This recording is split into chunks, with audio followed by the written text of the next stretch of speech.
கிறிஸ்துவுக்குள் பிரியமான செல்ல குழந்தைகளுக்கு அன்பின் நல்வாழ்த்துக்கள். இன்று ஆகஸ்ட் மாதம் 8ஆம் நாள். இன்று தேவன் உங்களோட பேசுறதுக்காக ஒரு விசேஷமான பரலோக மன்னாவை கொடுத்திருக்காங்க. இன்றைய மன்னா மல்கியா 3ஆம் அதிகாரம் 16ஆம் வசனம்.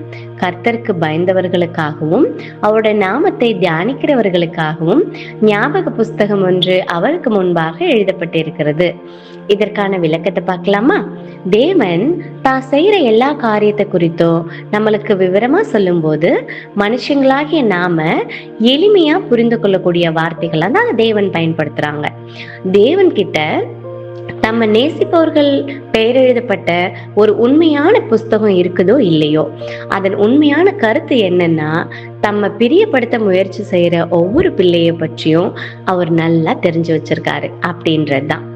யாரெல்லாம் தேவனுடைய விருப்பத்தை செய்ய தங்களுடைய நேரத்தை செலவிடுறாங்களோ, யாரெல்லாம் அவருடைய நாமத்தை தியானிக்கிறாங்களோ, அவங்க எல்லாரையும் தேவன் எப்பவுமே தன்னுடைய ஞாபகத்துல வச்சிருக்காங்க.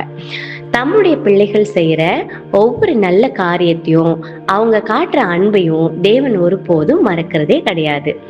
எனவே குட்டீஸ், நாம செய்யற நல்ல காரியங்களை யாரும் பார்க்கல அப்படின்னு நம்ம கவலைப்படக்கூடாது. ஓகேவா?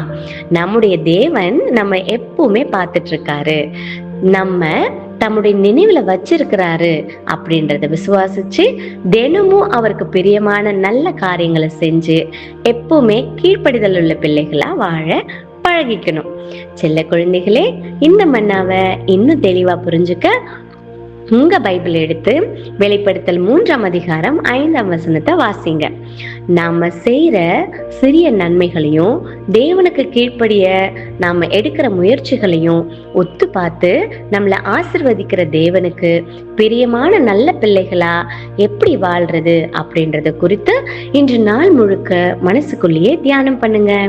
ஓகே குட்டீஸ், இன்னைக்கு இந்த மன்னாவோட சந்தோஷமா இருங்க. இன்னைக்கு நைட் ஒரு சூப்பரான வேதாகம கதையோட நம்ம சந்திப்போம். எப்பவுமே தேவனுக்கும் கிறிஸ்துவுக்கும் பிடிச்ச சமத்து பிள்ளைங்களா இருங்க. Okay, god bless you. Bye.